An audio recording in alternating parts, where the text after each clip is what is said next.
성경은 예수님과 우리의 관계를 목자와 양에 빗대어 말씀하십니다. 예수님은 선한 목자이시고 우리는 그분의 양입니다.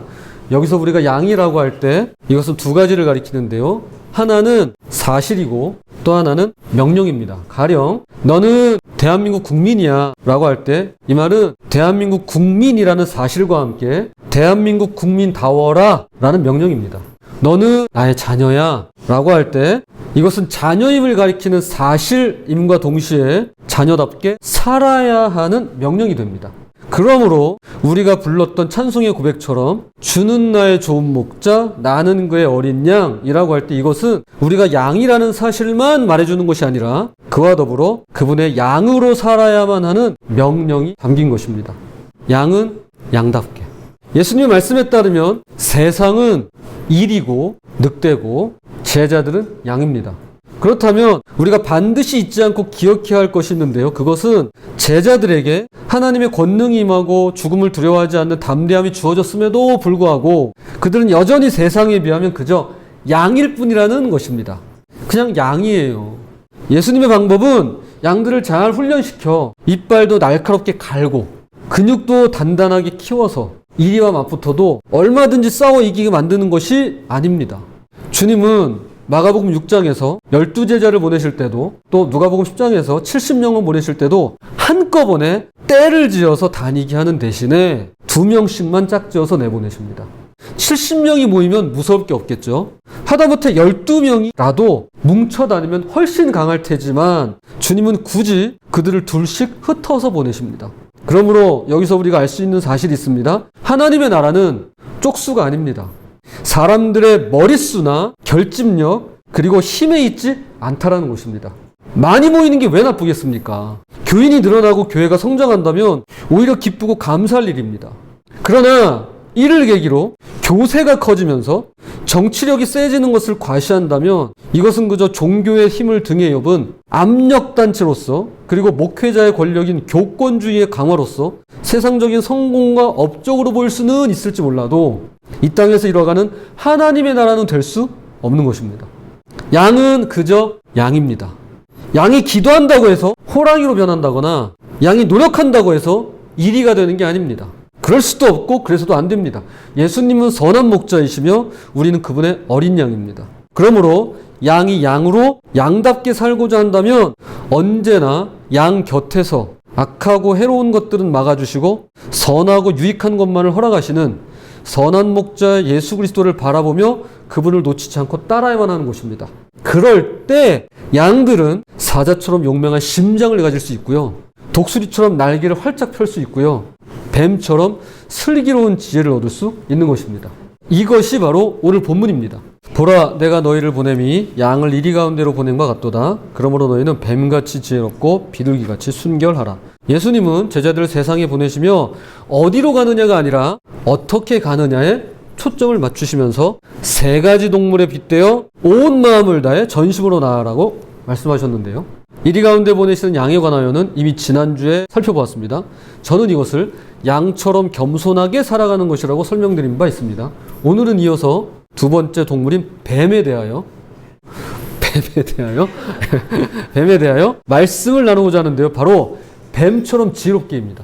뱀처럼 지혜롭게. 16절 보라 내가 너희를 보냄이 양을 이리 가운데로 보낸 것 같도다. 그러므로 너희는 뱀같이 지혜롭고. 말씀을 준비할 때마다 언제나 난관에 부딪히는데요. 오늘은 특히 더 어려운 것이 왜 하필 뱀일까? 라는 것입니다. 왜 하필 뱀일까?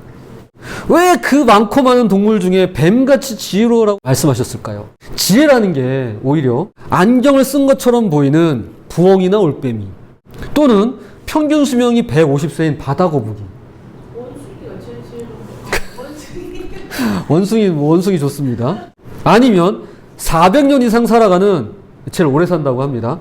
그린란드 상어에게 훨씬 더 어릴 것 같은데 심지어는 뭐 100년도 안 되지만 흰고래 수염 흰수염고래 흰고래 수염 흰수염고래 이런 동물들이 더 지혜로울 것 같은데 왜 하필 뱀이냐는 것입니다.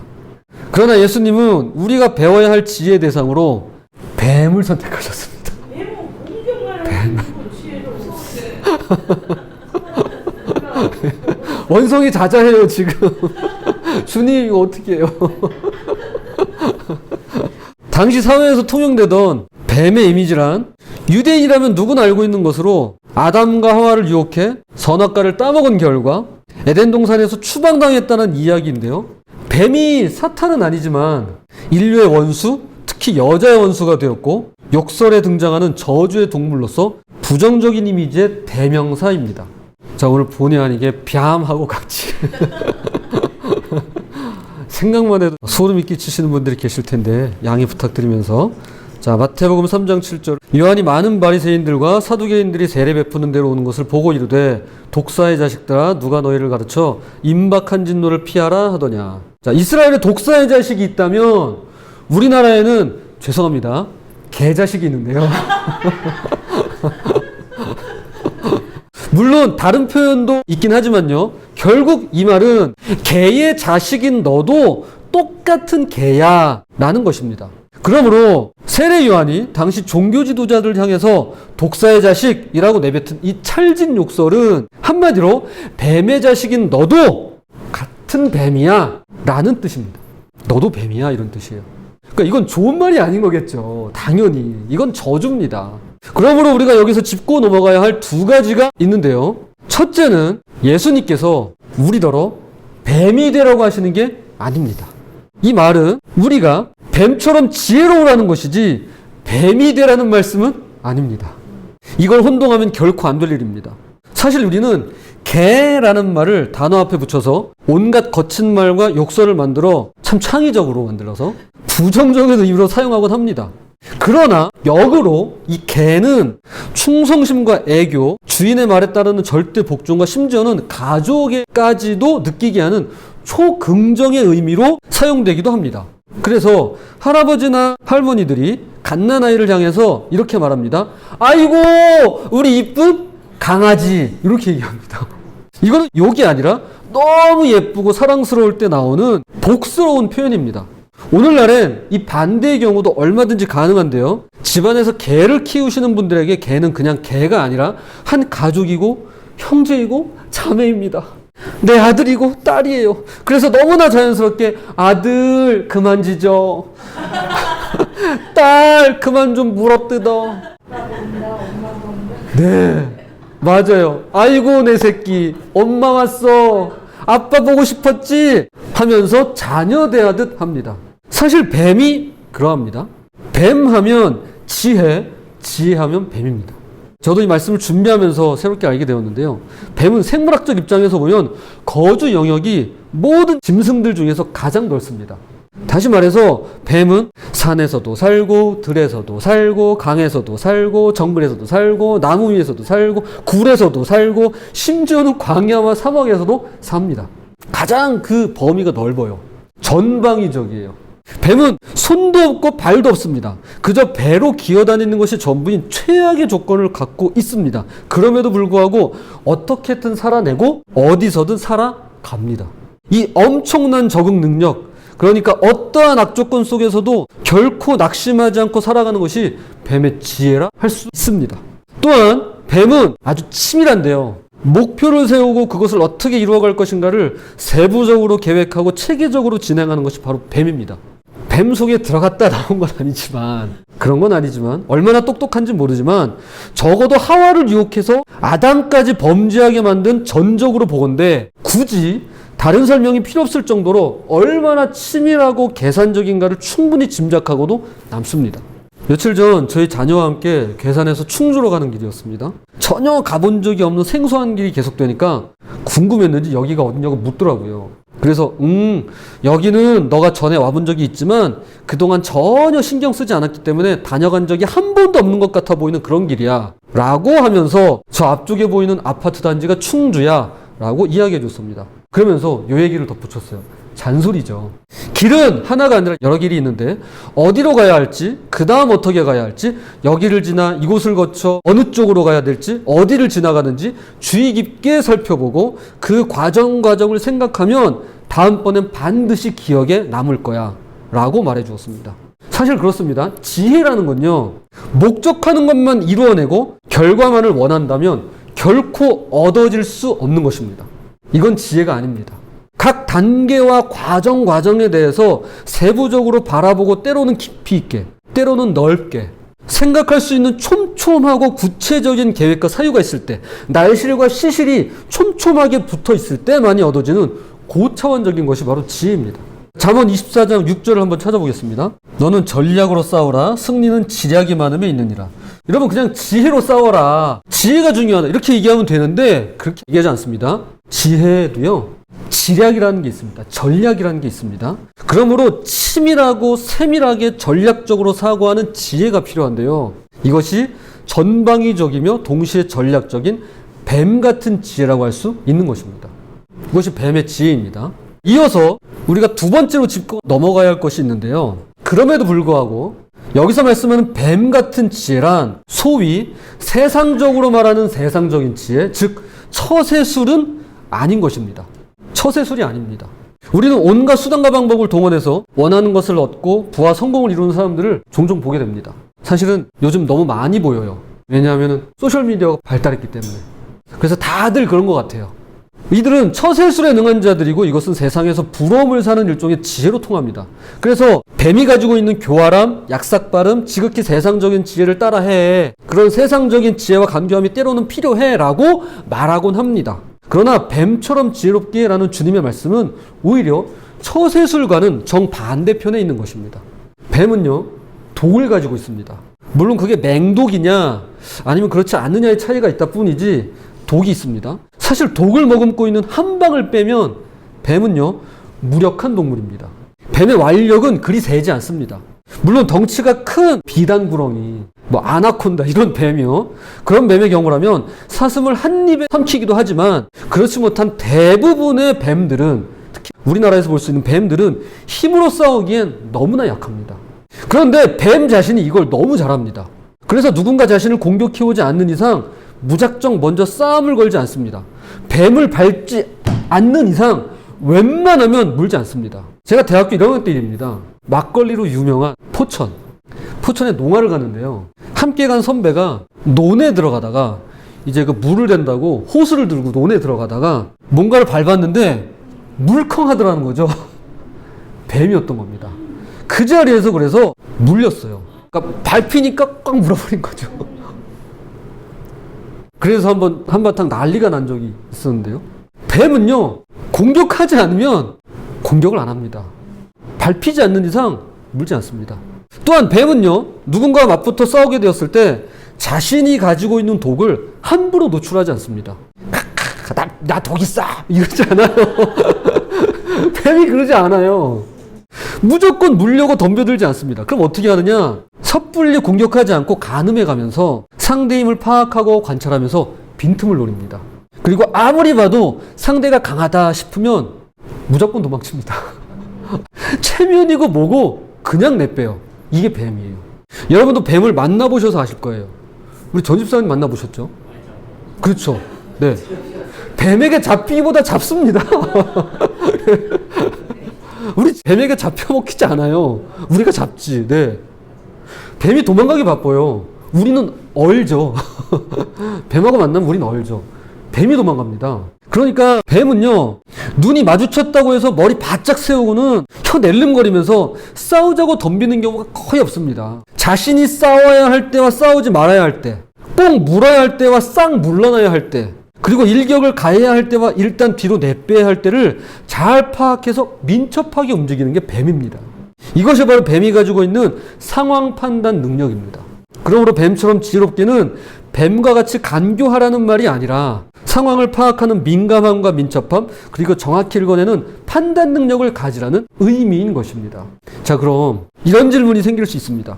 우리가 양으로서 뱀처럼 지혜롭게 상황을 파악하고 판단 능력을 갖춰야 한다는 것은 세상적인 처세술과 뭐가 다를까요? 이런 상황 판단은 도대체 어떻게 하는 걸까요? 라고 하는 의문이 생길 수 있습니다. 자, 여기 양 한 마리가 이리소굴로 들어갔다고 생각해 봅시다. 그러면 뱀처럼 지혜롭게라는 말은 양이 뱀이 되는 게 아닙니다. 세상은요, 양더러 뱀이 되라고 얘기합니다. 이리 가운데 가면 이리가 되라고 얘기합니다. 하지만 성경은 그 양더러 뱀이 되라고 하지 않습니다. 양이 뱀이 되는 게 아닙니다. 또한 자신의 경험을 바탕으로 목을 꼿꼿이 세우고는 혀를 낼름거리기도 하면서 순간 달려들고 물어뜯고 그렇게 하라는 게 아닙니다. 왜냐하면 우린 양이기 때문에 그러합니다. 이리 가운데서 양이 내려야 할 상황 판단은 자신이 이리들을, 늑대들을 결코 이길 수 없음을 아는 것입니다. 먼저 이걸 알아야 돼요. 우린 이길 수 없어. 이걸 알아야 돼요. 스스로의 힘으로는 도저히 극복할 수 없는 한계가 있음을 분명히 깨달아야 합니다. 즉, 양 스스로 자신의 무력함을 자각하는 것입니다. 이게 상황 판단 능력이에요. 양은요, 태생적으로 시야가 좁고 느리고 뭐 하나 물지도 못합니다. 죽었다 깨어나도 양은 뱀이 될 수 없습니다. 양은 양 자체에 힘이 있는 게 아닙니다. 그러므로 자기 자신을 알아야 돼요. 자, 이게 첫 번째라면, 두 번째란 양의 힘이 오직 양을 보호하는 목자에게서 나온다는 사실을 기억하는 것입니다. 내 힘은 나한테 있지 않고 나의 목자에게서 나오는 거구나 라는 것을 아는 것입니다. 양이 보기에 저 이리를 이길 수 있는 유일한 방법은 목자가 나서는 길밖에 없습니다. 내가 양으로서 세상에 나가 이기려면 내가 이기려고 하는 게 아니라 목자가 나서는 것밖에는 방법이 없는 거예요.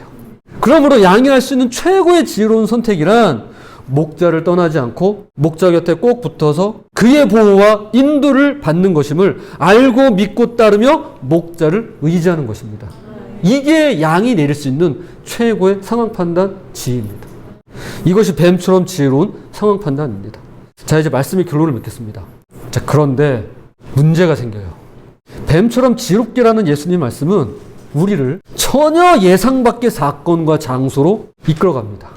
이제 드디어 뱀의 지혜를 발휘해서 사람들을 삼가고 조심스럽게 대하면 만사가 술술 풀릴 줄 알았는데 뒤에 이어지는 내용은 너무나 충격적입니다.